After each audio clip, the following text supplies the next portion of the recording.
जोरदार तालियां बजाकर पवन आगे को आमंत्रित करें। मैं आपको बताना चाहता हूं साहब, तो पहले क्या था और अब क्या है। जैसे पहले किसी लड़के के बारे में यह पता लग जाता था, जब भी कोई सगाई संबंध की बात चलती थी और किसी लड़के के बारे में यह पता लग जाता था कि यह लड़का ड्रिंक करता है, तो लोग आश्चर्य करते थे, हैं ये लड़का ड्रिंक करता है। स्थितियां आज भी वही हैं। आज किसी लड़के के बारे में पता लग जाता लड़का ड्रिंक नहीं करता, तब भी लोग आश्चर्य करते हैं लड़का ड्रिंक नहीं करता। आपको पता होगा पहले लोग खाना घर पर खाते थे, फ्रेश होने के लिए बाहर जाते थे। ग्रामीण अंचल में आज भी चल रहा है, लोग खाना घर पर खाते थे, फ्रेश होने के लिए बाहर जाते थे। आज स्थितियां कहां तक आ गई हैं, आज लोग फ्रेश होने के लिए घर आते हैं और खाना खाने के लिए बाहर जाते हैं। क्या बारीक ढंग से पूरी। आपको पता होगा सर, पहले लोग क से काम चलाया करते थे। मनोज भाई, पहले लोग क से काम चलाया करते थे, आज भी लोग क से काम चला रहे हैं। पहले लोग क से कैसे काम चलाया करते थे। पहले लोग का से कमाते थे, खा से खाते थे, गा से गहने बनवाते थे, घा से घर बनाते थे। का से कमाते थे, खा से खाते थे, गा से गहने बनवाते थे, घा से घर बनाते थे। स्थितियां आज भी वही हैं। आज भी लोग का से काम चला रहे हैं। आज लोग का से कर्ज ले लेते हैं, खा से उसे खा जाते हैं, गा से गायब हो जाते हैं और रास्ते मिल जाए तो गा से गुड़की और देते हैं। ये स्थितियां साहब, मैं आपको बताता हूं। पहले कोई पार्टी, आदरणीय चेयरमैन साहब, पहले कोई नेता जो है जब पार्टी अध्यक्ष के पास टिकट मांगने जाता था तो कहता था कि साहब आप मुझे उस शहर से टिकट दे दीजिए, मैं वहां से जीत जाऊंगा क्योंकि वहां के लोग मुझे जानते हैं। आज का नेता जब भी पार्टी अध्यक्ष के पास जाता है वो कहता है साहब आप मुझे उस शहर से टिकट मत दीजिएगा, मैं वहां से हार जाऊंगा क्योंकि वहां के लोग मुझे जानते हैं। महीन बात कही है, मैं चाहता हूं एक बार जोरदार तालियां। भाई बहुत, एक बार खुलकर तालियां बजा दो भाई।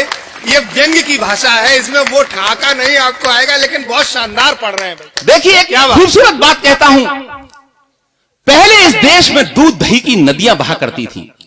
पहले इस देश में दूध दही की नदियां बहा करती थी और आज दूध दही की थैलियों से इस देश की नदियों का प्रवाह रुक गया। ये मैंने अच्छी बात कही है, मुझे आपकी तालियां इसमें भरपूर चाहिए। मैं आपको बताता हूं सर, यहां स्थितियां होती है कि कुछ भी कोई लेता है और खाता है और विदेश की तरफ चला जाता है। कि जब भी मौसम, मेरी एक बहुचर्चित रचना जब आज तक पर कुमार विश्वास जी ने अपने शो में उसको प्रसारित किया था, मैं उस रचना को पढ़ना चाहता हूं, एक बार आपको मन चाहता हूं तालियों के साथ। स्वागत है। कि जब भी मौसम गर्म या सर्द रहता था, पुराना रोग था, घुटनों में दर्द रहता था, बड़े जतन किए पर अच्छे से चल नहीं पाए, जोड़ों के दर्द के लिए खूब च्यवनप्राश खाए, फिर अचानक हमने पीएनबी से मोटा लोन लिया और बदले में सामने वाले को संतुष्ट भी किया। अब मेरे पैरों में इतनी ताकत आ गई है कि मैं पर्वत तक लंघ सकता हूं, मैं बैंक का पूरा पैसा लेकर विदेश भाग सकता हूं। क्या बात है। व्यंग्य की भाषा सर, मैं आपको बताना चाहता हूं क्या स्थितियां हो गई हैं। आज देश में हर व्यक्ति कुछ ना कुछ खा रहा है, केवल चिल्ला वही रहा है जिसे खाने का मौका नहीं मिल पा रहा। यह सच्चाई है। हमारे एक मित्र खाने की प्रतियोगिता में लगातार 20 साल से फर्स्ट आ रहे हैं, 20 आदमियों का खाना अकेले ही खा रहे हैं। एक दिन हमने उनसे कहा कि मित्र आश्चर्य है, महंगाई के दौर में भी तुम इतना खा रहे हो, वास्तव में खाने की दौड़ में तुम बहुत आगे जा रहे हो। हमारी बात को सुनकर भी कुछ उदास हो गए। पहले कुछ दूर खड़े थे मगर पास हो गए, बोले अरे हम कहां, कुछ हमसे भी अधिक खा रहे हैं और इतना खाकर भी बड़े मजे से पचा रहे हैं, क्योंकि भैया यह स्वतंत्र भारत है, यहाँ खाने की सब में आदत है। क्योंकि भैया यह स्वतंत्र भारत है, यहाँ खाने की सब में आदत है। विधायक विधान खा रहे हैं, सांसद संविधान खा रहे हैं, नेता ईमान खा रहे हैं, पुजारी भगवान खा रहे हैं, पंडित पुराण खा रहे हैं, मुल्ला कुरान खा रहे हैं, और कुछ ऐसे भी हैं लोग जो मेरा समूचा हिंदुस्तान खा रहे हैं। कुछ ऐसे भी हैं लोग जो मेरा समूचा हिंदुस्तान खा रहे हैं। और मित्रों, में एक अंतिम रचना जो मेरे को, जिससे मेरे पूरे देश में पहचान मिली है। देखिए, मैं आपको बताना चाहता हूं, इसमें बहुत सारे हमारे मित्र ऐसे हैं। हमारे कुमार मनोज जी हैं, इन्होंने 40 देशों की यात्राएं की हैं। मंजू दीक्षित जी, प्रियंका राय जी, ये जितने भी हमारे ये सारे बड़े लोग, राम बधावर जी, इन्होंने भी 10-10, 12-12 देशों की यात्राएं की हैं। मैं अकेला एकमात्र ऐसा कवि हूं जिसने मात्र 2 देशों की यात्राएं की हैं, एक मॉरिशस की, एक दुबई की, लेकिन मैंने वास्तव में की है।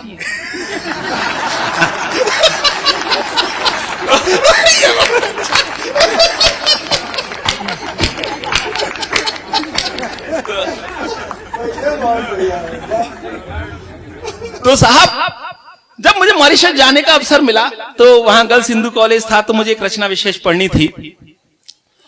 तो मुझे एक रचना विशेष पढ़नी थी। मैं आपको बताना चाहता हूं, आदरणीय एडीएम साहब, आदरणीय डिप्टी एसपी साहब, कि वहां पर जो हमारी हिंदी की फिल्में वो काफी लोकप्रिय हैं। तो वो लड़कियां थी, तो मैंने उनसे पूछा कि आप में से कितने लोग हैं जो माधुरी दीक्षित के नाम से परिचित हैं। 50% लड़कियों ने अपने हाथ खड़े किए कि हम माधुरी दीक्षित के नाम से परिचित हैं। फिर मैंने पूछा कि आप में से कितने लोग हैं जो ऐश्वर्या राय के नाम से परिचित हैं। 75% लड़कियों ने अपने हाथ खड़े किए कि हम ऐश्वर्या राय के नाम से परिचित हैं। इसे मेरे देश का दुर्भाग्य कहिए या सौभाग्य कहिए, जब मैंने फिल्म इंडस्ट्री की एक ऐसी धार्मिक महिला का नाम लिया, मैंने पूछा कि आप में से कितने लोग हैं जो मल्लिका शेरावत के नाम से परिचित है। 100% लड़कियों ने अपने हाथ खड़े, टीचर्स ने भी अपने हाथ खड़े किए।